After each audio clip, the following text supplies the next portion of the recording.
Hey there, Mr. Reddit here. Welcome back to another episode of r/entitled People Stories. Our first story we'll be reading today. Karen tries to force me to sell my house and give her the proceeds. After that, entitled friends lose it on me because I don't want to have kids. And after that, ex tells me to move out while she's on a work trip because the guy she cheated on me with is moving in. I get very creative moving out. Now for every thumbs up this video gets, one Karen has to sell her own house. As long as I can sell you with it, Reddit boy. So please smash that like button and subscribe and turn on notifications for new stories from Reddit every single day.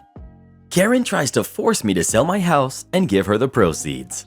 My stepchildren's mother wants me to sell my home so that they can receive 50% of the proceeds. I am refusing.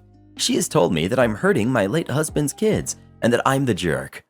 My late husband, David, had two kids, Thomas and Megan. Their mother, Kelly, had primary custody, with David getting the kids every other weekend. Kelly was just a joy, dragging David into court at every opportunity. If David found $1 on the street, Kelly would drag him into court to get her fair share. David always took care of his kids, paying not just his child support, but also much more. When David and I decided to build our home, we set up what would happen if one of us passed before the other. Basically, the survivor would get the house, but when the survivor passed or sold the home, 50% of the proceeds would go to their designated heirs. For David, it was his kids. For me, it was my sister. We were both contributing equally to the new home. Then, in 2018, David decided to change jobs, and he was taking 2 weeks off between the end of his old job and the start of his new one. David had almost all of his insurance, including life insurance, through his employer. We lost him in an accident a week before he was to start his new job. David had a will that left his savings. We kept our finances separate, and his 401k to his kids, but there wasn't a large amount. There was no life insurance. We did have mortgage insurance, so when David passed, the house was paid off. Kelly hated me and did everything she could to make her kids do so as well. So it was no surprise we didn't have any contact after David passed. I was surprised when Kelly reached out to me a couple of weeks ago. She said that she and the kids are struggling financially since she ended up having to close down her business in 2020. She is working now, but at a low-paying call center job. She wants me to sell the house so that half of the proceeds would go to the kids, and she can use that for their education and medical expenses. According to Kelly, Megan is having medical issues and needs treatment that her insurance does not cover and Kelly cannot afford. I said no, I was not selling my home. Honestly, I could care less what Kelly thinks. She has been a jerk to me since the day I met her. However, David's parents, whose opinion I do respect, also called to say that they believe it is what David would have wanted. I told them I would think about it. I know my husband loved his kids more than anything and would have done anything for them. Right now, living without rent or a mortgage, I am on track to retire very early. I have decided I am not giving that up. His parents told me that David would be ashamed of me for being a selfish jerk, which I admit hurt to hear. Am I the jerk? Entitled friends lose it on me because I don't want to have kids. As a 27-year-old male, I have many friends with kids, mostly in the toddler age group, as well as many friends without kids, like myself. Now, don't get me wrong. I love being the fun friend/uncle/friend uncle, but I've always stood firm in my decision not to have kids. To that end, most of my friends with kids have grown to accept that, and we just don't bring it up. No cause to, right? I think my friends just expect that one day, I and whoever I may be courting will announce a pregnancy, to which end I know they'll be disappointed, but that's okay. See, being a single, childless young man, I naturally have quite a bit more freedom in life than my friends with kids. I can still live life on a whim. They can't. I can roughly predict what the next 2 weeks will hold. They can't. If I want to have kids later in life, I can reverse that decision, would likely adopt. They can't. To that end, most of my friends with kids are still wholesome and loving friends. They love to see me traveling to exotic places, and they adore the small trinkets and lengthy stories I bring home with me. One set of friends, however, has shown their true colors lately. See, over the past few years, I have helped them left, right, and center financially. I don't mind because they have mouths to feed and I know how it feels to struggle, so I don't want to see my friends and their kids doing the same. The most notable expense was the $1,800 I shelled out to literally buy them a running vehicle. Bear that in mind, that $1,800 will be important later. The friends in question have a 3-year-old together, and the girlfriend has a 9-year-old from a previous relationship. This couple in particular has turned very bitter to me lately, almost as soon as they found out that I'm planning a month-long trip to Brazil in June. My friends immediately responded by saying in a disgusted voice, "You should have been saving that money so you can buy a house and start a family." And I replied, "I have no interest in reproducing, and I'm not ready to set an anchor. We've discussed that." And his girlfriend pipes in, "Yeah, whatever. Must be nice to just fly all over the world. Maybe one day you'll know what it's like to be responsible instead of only thinking about you." Excuse me? I've worked my fingers to the bone to save for this vacation and all my previous voyages. And to that end, I'm not done yet. I've been strictly budgeting my money for over a year to make this happen. I even gave up both cigarettes and soda to save a few more dollars per week. No restaurants, no buying video games, basically nothing outside of the essentials. I work more hours per week than both of them combined. Not judging, they have kids to take care of, but still, I earned this. And then for them to act like I'm a lesser man because I didn't accidentally reproduce right out of high school? To me, that was both laughable and pathetic. Now, even at this point, I had chalked it up to, okay, they resent me for it in the moment. I guess I understand that, because I know that neither of them has ever gotten to do such a thing, and I do feel somewhat like a jerk that they have to watch me fly off to Brazil knowing they can't afford to do much because, well, raising kids is expensive. But then, they take it a massive step further and ask me to borrow $3,000 so they too can do something this summer. She even whipped out her phone and pulled up the resort they wanted to stay at on Table Rock Lake in Missouri. As soon as I noticed she had entered the info for a 14-day stay totaling $2,400, I realized they had planned to ask for this money all along. I was honestly speechless for a moment. So eventually I said something along the lines of, "Look man, I've been saving for this for over a year. I can't afford to loan any of that money out, or I won't be able to afford to go on my vacation. And to be honest, I still have to recoup that $1,800 I loaned y'all before my plans are even back in the green. So I'm sorry, but the answer is no." And they just lost it. "All you single jerks ever think about is yourself. You have no idea what it's like. We never get to do anything. Some friend you are. You'd rather go off by yourself than help our kids have a good summer." At that point, I simply left without another word. It is clear to me now that all I ever was a piggy bank. In truth, I guess it was my fault for being proud of my frugality and occasionally mentioning my savings like, "Hey man, I hit $10,000 today, 2/3 of the way there." This all happened last weekend, and even today I received another text. "Are you sure we can't all just go to the lake together? The kids really need this. It's not like you can't go to Brazil another time." And this, my friends, has been a hastily written and hurtful example of entitlement. Takeaways. 1. Don't discuss your finances with anyone that isn't directly affiliated with them, yourself and or your partner. Maybe your parents, but not your friends. 2. Never loan money to friends. Treat it as a gift that you will not see returned. If you do see it returned, treat it as a nice surprise. 3. Thank you for reading, and feel free to share discourse or similar stories in the comments. X tells me to move out while she's on a work trip because the guy she cheated on me with is moving in. I get very creative moving out. I did this to an ex who asked me to move out while she was on a work trip and told me she was coming back with her new boyfriend. We were still together when she left. I got these little noisemakers, battery-powered ones the size of a quarter that emit sounds at just the right volume that you aren't sure if you really heard it. So quiet that 2 people could be sitting in an average-sized room, and while one can barely hear it, the other wouldn't hear a thing. They last ages and fit perfectly in light fixtures and in wall outlets. I got a box of 20 of them for like $100 on eBay and got so creative all over the house. Her car, I even hid them in a boat her father got her. Rich family, and she grew up sailing. Now, these little things make a noise at complete random intervals. Could be minutes, could be hours, could take a whole day off. They cycle noises like kids laughing, breathing, a whistle, scratching noises, some other ones I can't remember, but you get the idea. It was so unpredictable, it was near impossible for someone to just figure it out. Months go by. I get a new place, get my life back up. Now we had a few friends in common, and one of them I kept up with. They were kind of sour about how she ended things, but they had grown up together and kept up their friendship, loosely talking and catching up on occasion. I never really asked about her, but one day we get to talking and he's wanting to prank some friends on a camping trip, so I tell him about the noisemakers. As I'm telling him about them, he slowly starts making a face. He's got this huge grin on his face and asks me, "You put these in your ex's house, didn't you?" And when I admit, he starts laughing hysterically. Turns out her new boyfriend had only lasted a few months and had left, telling her that he couldn't handle whatever was going on with them and their mental states.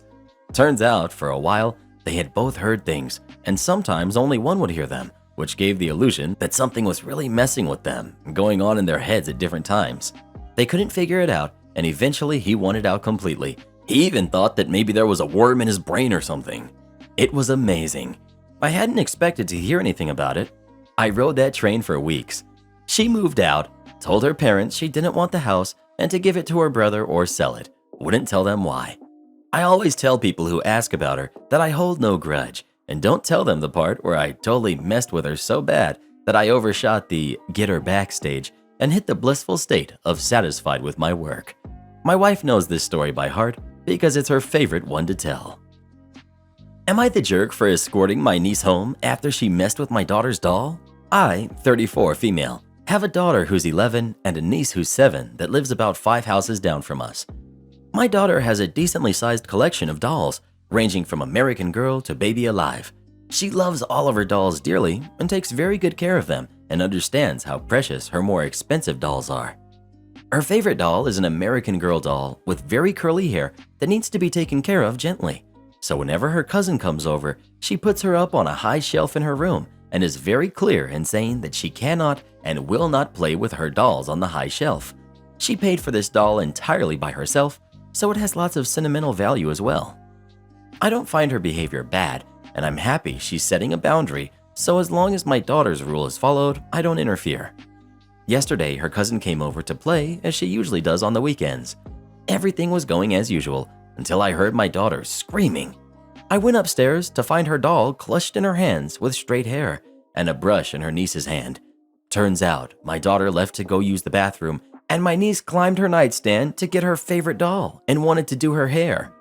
I comforted my daughter, first telling her that this was a fixable thing and that I'd put her doll's hair in rollers and she'd be fine. I sent her off to her dad so that he could take over while I took over with my niece. I tried to explain to her why touching the doll without my daughter's permission was not right, especially after she had been told multiple times not to was rude. My niece insisted my daughter was a bully for not letting her play with it and wouldn't budge. So I called my sister to make sure an adult was home, packed my niece's things, and walked her home. Before we left, I explained to her that she could not touch things that belonged to other people if they asked her not to, and that she could come play again if she apologized. At the door, I explained to my other sister, who was at their home at the time, of what happened. I told her I'd call my sister later, and that was that for the time being. Today, my sister called me after I left her a voicemail and a text thread explaining everything. She told me her daughter cried, saying aunt and cousin were both bullying her, and proceeded to call my daughter's doll a stupid toy, and that my daughter should have just let her play with it in the first place. I continued to try and tell her my side, but she also wouldn't listen. I'm not really sure what to do. I've gotten lots of mixed opinions on the whole situation from friends and family. I kind of just want a verdict. Complain about not getting free hits even though you had the advantage? You just cost your team a place in the grand final. Context: I'm a field hockey umpire. Generally, if someone has been fouled, but they are able to retain possession or have a chance to score a goal, I'm allowed to call play on if there is sufficient advantage. Story: I was umpiring a semifinal. There was a certain person we'll call Bob who would constantly complain that he was getting fouled all the time. Bob was a very good player, so the opposition would always gang up on him when he had the ball. Because he was very skilled, a lot of the time when he was fouled, he was able to dribble past the opposition and get the ball into his attacking area or be able to have a shot on goal. As I already mentioned, Bob was a complainer. He'd constantly cry about the free hits he should have been awarded, while completely disregarding the fact that he had gained the advantage and even scored a goal when I let play go on after he was fouled. At halftime, his team were losing 2-1. Bob comes up to me and starts ranting about how useless my umpiring is and that I missed lots of fouls on him. I assured him that I saw those fouls, but I let play go on and that he gained sufficient advantage, so I was confused as to why he was complaining. He then said, "You have to call every foul." I said, "Okay, I'll make sure that I call every foul." Malicious compliance mode activated. During the second half, I made sure that I called every foul for Bob's team, regardless if they had the advantage or not. They then had to bring the ball back to the spot of the foul. Meanwhile, it gave the opposition time to get back and organize their defense. His teammates were getting very frustrated, but he was content knowing he had got his way. Until there were about 3 minutes left in the game. Bob had the ball at the top of the circle. He was about to have a shot on the goal when the opposition fouled him. When his stick was swung back, I blew my whistle as quickly as I could. Then half a second later, he hit the foul ball and it goes sailing into the net. Because I had already blown my whistle, I had stopped play and the goal was not allowed. Bob was irate. He came storming towards me, yelling, "Why didn't you play the advantage?" I replied, "You said I had to call every foul, and that's exactly what I've been doing this entire second half. That was a foul, so I called it." Bob continues ranting and starts losing it, so I told him I wasn't tolerating his dissent and gave him a yellow card, 5-minute suspension, meaning he was going to miss out on the last few minutes of the game. His team were still losing 2-1. If I had let the advantage play, the score would have been 2-2, and the game might have gone into extra time, meaning that his team would have had a chance to win and take part in the next week's grand final. But because I maliciously complied with his request and Bob's team were down to 10 men, he had to sit and watch his team lose the game and their place in the grand final, all because he wouldn't let me play advantage.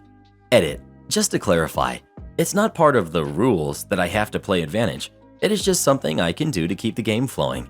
If someone doesn't want me to play advantage, I am able to oblige. I forgot to mention this, but Bob was the captain of his team.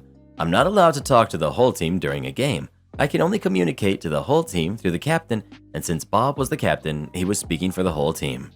I didn't know that Bob was going to score with that shot on goal. I was blowing my whistle quickly to all fouls, and unfortunately for him, that shot ended up going in the net. Am I the jerk for reading at home with my husband? I enjoy reading books, but my husband feels that it is rude for me to read when we are both home because I'm ignoring him. To be clear, this does not happen in excess by anyone's definition. I have read a maximum of 5 entire books since we got together a decade ago, primarily to avoid upsetting him. We have very similar work schedules. Recently, I bought a book that was the first in a series of 3, and it started this argument to a higher degree than usual because of the fact that it is a series. I've considered going to a cafe and reading in my car, but that seems like a waste of gas when I could just read at home where it's more comfortable anyway. But doing so requires that I tell him I'm about to start reading in the study or the bedroom, etc., and that I expect not to be interrupted for the next 30 minutes to an hour, which is what I intend to do if the results here favor me. Though this will absolutely upset him because he approaches me for comment or to tell stories every 10 to 15 minutes on average. So, am I the jerk? Edit. Wow, I got a ton of feedback. I'll add a few things here. 1. He does the same thing with headphones, but aside from expecting me to be available for immediate comment, he does not mistreat me in any way. I have friends that I see regularly. I can choose to leave the house without question. I have full access to all financial accounts. I make semi-substantial financial choices. Example, a weekend getaway with friends or buying a new office desk without permission or guilt. This does not involve yelling, but there are guilt trips.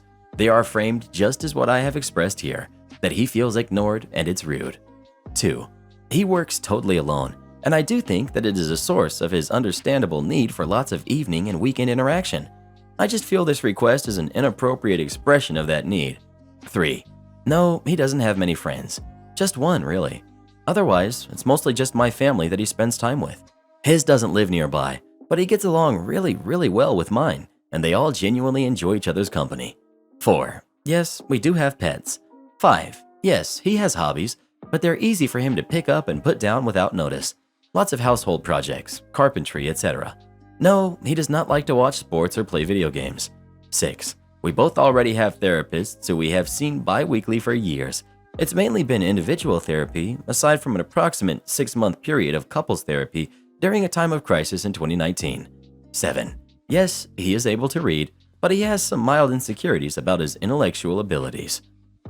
Am I the jerk for not wanting to pay my sister-in-law or sister my inheritance? My parents passed in an accident last year. In the days following the accident, after having found the substantial life insurance policies but no will, we agreed to split everything between my bro, sis, and I. I'm 27, brother is 28, sister is 34. In the weeks after, my aunt and uncle reached out to help with the process. My brother's wife insisted we keep everything between ourselves because situations like this can tear families apart when money gets involved. My sister-in-law jumped in and organized estate appointments. My brother quit his job to become the executor of my parents' estates, and everyone moved into my parents' house, where I was staying, to help me.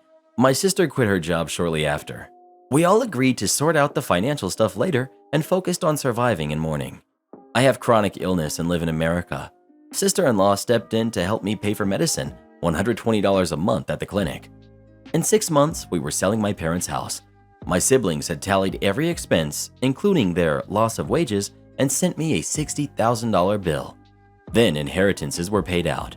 My brother and I got more than my sister. My brother and sister-in-law came up with a plan to give my sister some from each inheritance to equalize it. While my bro did estate stuff, my sister-in-law contacted realtors to help sell the other properties my parents owned. Now we're selling the final property, and sister-in-law proposed to make it equal between all of us for all the work she put in, where we divide up the money from the house 4 ways. Me, my bro, my sis, and my sister-in-law each get 1/4. She also added to this plan, if anyone did not show up to agreed upon work days for repairs, 1% of their share per day would be taken and divided between the other 3. I could not make it to all the work days due to that pesky chronic illness I mentioned before. I offered to come by the house to work on it when they weren't present, but they all agreed that didn't count because how could they know I had done any work? It's time to sign the final papers to sell the house, and I made my intent to not give anyone any extra money clear. I only feel I need to pay my sister-in-law for medicine. My reasoning is if they are going to nickel and dime me, then perhaps the loving family relationships I had always wanted don't actually exist, and they're all in this for themselves. To me, they've made it clear that they aren't and weren't interested in any relationship with me beyond what they could get. Sister is now texting my aunt, who doesn't like sister-in-law helping this much, to butt out and saying I am in a manic episode. I'm not bipolar. Am I the jerk for not accommodating my brother's vegan fiance? Full disclosure, I do eat meat, eggs, and dairy. That being said, I'm lazy, and prepping and cooking meat takes a lot more work than I'm willing to do a lot of the time. So I've built up a pretty okay repertoire of vegetarian and vegan meals. That's why I volunteered to cook last night for a small family dinner, even though I would normally never. Love my mom to bits, but if the first step isn't browning a pound of ground beef, she's a little lost on what to make. This is all a thing because my brother has recently gotten engaged to a vegan woman. None of us have really spent a lot of time with her due to lockdown and generally having our own lives. The time I have spent with her has been perfectly nice. I thought this would also be perfectly nice, so I did my best.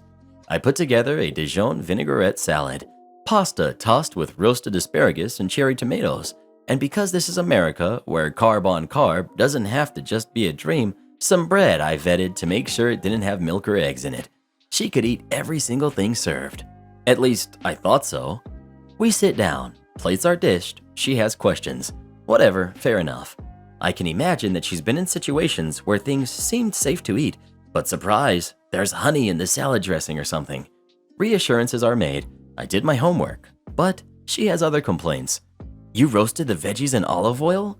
There's olive oil in the dressing salad? The pasta isn't whole wheat? This is white bread? Yes, vegan, all of it, but not stripped down to as few calories as possible. And now she won't eat. She just sat there and tore one of the rolls up into tiny pieces until the table was cleared. My brother texted me later that night about how messed up it was that she had to go home hungry, and this is where I may have been the jerk. I replied something in the effect of saying, I thought I had to cook to accommodate veganism, not an eating disorder. He told me to go forget myself, which again, fair. Now I imagine a storm is brewing, and mom is inevitably going to get sucked in. I also could have tried to make something healthier, though I don't think what was served was that bad. Am I the jerk? The time my buddy left a loaded semi-truck halfway across the country. For background, my buddy is now my husband's best friend. They met while overseas and have been best friends and roommates on and off basically until we bought our own home. They are basically brothers and quite the package deal. Anyway, I'll call my buddy Mac. Mac was an over-the-road trucker at the time that this happened and was working for an entry-level company.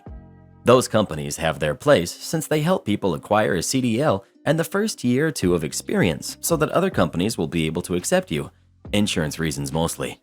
Unfortunately, the downside to companies like these are as follows. 1. Inexperienced drivers. 2. Many of the instructors are also fairly inexperienced.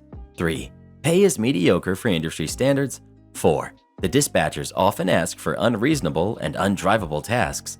Don't award home time very easily, and you're basically just a number. We generally put up with companies like this at first to get our feet wet and gain those precious miles and years to make us more hireable down the road, so to speak. Anyway, Mac had been driving for this company for approximately a year when he was at the time halfway across the country from his home base when he got a phone call.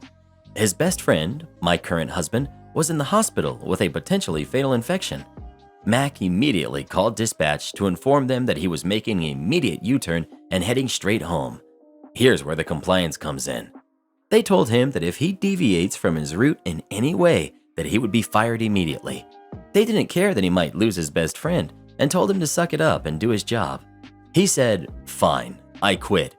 He pulled over at the nearest truck stop, parked the truck thousands of miles from his home base, and left it. He cleaned it out and took a Greyhound home, if memory serves.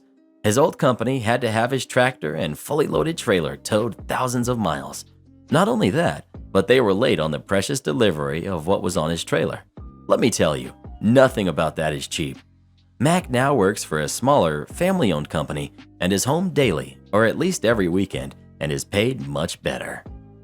Am I the jerk for supporting my son and leaving a job for a better offer, leaving his current employer in the lurch? My son is 14 and works a paper round in the mornings before school and at the weekends. The owner of the news agent hasn't always treated him fairly, in my opinion. Example, guilt tripping when he's not well and can't work, which has only happened a couple of times in the year and a half he's been there. He's also sent some pretty harsh text messages when my son made the occasional mistake with his deliveries. Again, the mistakes were rare. The owner is also terminally ill. There seems to be a shortage of paper girls and boys at the moment, and as such, when my son went into another news agent to pick up a few groceries whilst wearing his paper bag, he was approached by the manager and given an offer. The pay is better, the round is shorter and closer to home, and he would get Saturdays off, which he currently doesn't have. So I've been encouraging my son to go for it, trying to take the opportunity to teach him about labor supply and demand, and how he should look after his own interests first when it comes to the world of work, understand his value, etc. He decided to take the new job, and I suggested he give 2 weeks' notice to his current employer, during which he'd do his best to ease the transition by offering to help with spreading the word about the vacancy, showing the new person the round, etc. His boss has not taken it well, practically begging him to stay, saying he'll pay more, give him a shorter local round, apologizing for the way he's spoken to him, etc.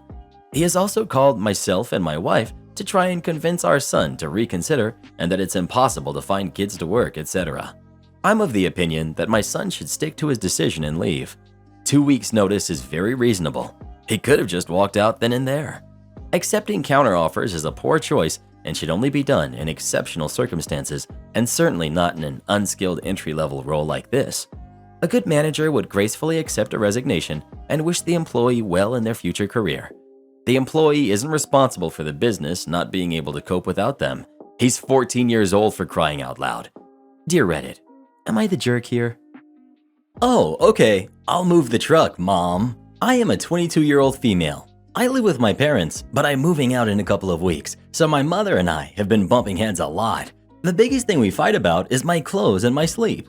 Recently, it's been more about my sleep than anything else.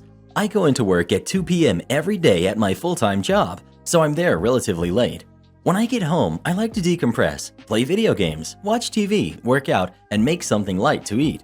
I don't always do all of these things in the same day, but what I'm getting at is I stay up late. I get off around 11, home by 11:15, and I won't go to sleep until around 3 or 4 in the morning. The latest being 4 if I'm with my boyfriend. She wakes me up every day from between 6 a.m. to 9 a.m., but it's never just once. She'll do it 2 to 4 times in the morning until I can't go back to sleep and I'm mad. She doesn't even wake me up for important things. It's either to complain at me or make me do something for her. I've asked her time and time again to stop waking me up. I have a hard time going back to sleep. Could you please just let me sleep until 11 a.m. and when I'm up, I'll do what you need me to do? But she never listens. Well, currently she's been having work done on her house. The workers are in their final stages, so they're just painting the house. Well, once again, she woke me up at 7:30 a.m. today by barging into my room to move her truck because the workers are here. I groan, get up, and throw on a nightgown she doesn't like. We've had several fights about this nightgown because it's short, even though it's long enough to cover everything it needs to. I looked at myself in the mirror and thought about changing, but instead I smirked and thought to myself, if you can't respect my boundaries, why am I going to respect yours? I keep the nightgown on. I walk out of my room, move the truck, and go back inside. As soon as she sees me while I'm walking back to my room, she starts screaming. "Tatwang uterus, you went outside like that? Why do you hate me?" She's standing in front of me, trying to block my way from going to my room. I duck underneath her arms and ignore her. My mother starts following me while yelling about me living with her and my father, so I can't be dressing like that around their house, especially when my father and working men are around. I get into my room, close the door, and I'm about to lay back down, and she swings my door open, still trying to argue with me. "I can't believe you would embarrass me like that. Put on some clothes. We're talking." I laugh in her face and close the door on her. She attempts to reopen the door, so I grab the handle. I'm not allowed locks on my door. "Dude, no, we're not even talking. You're just yelling. The truck is moved. Please leave me alone." She starts sobbing about how everyone is so mean to her. She hates her life and stomps off to call my dad to complain about me. Huge shout out to our newest official channel member, Dutiful Shade 974. Thank you so much for supporting the channel. It really means the world to Reddit Boy and I. Click this button to become a channel member today and we'll give you a shout out in our next video. Or come watch this video next. You won't believe what Karen does in that one.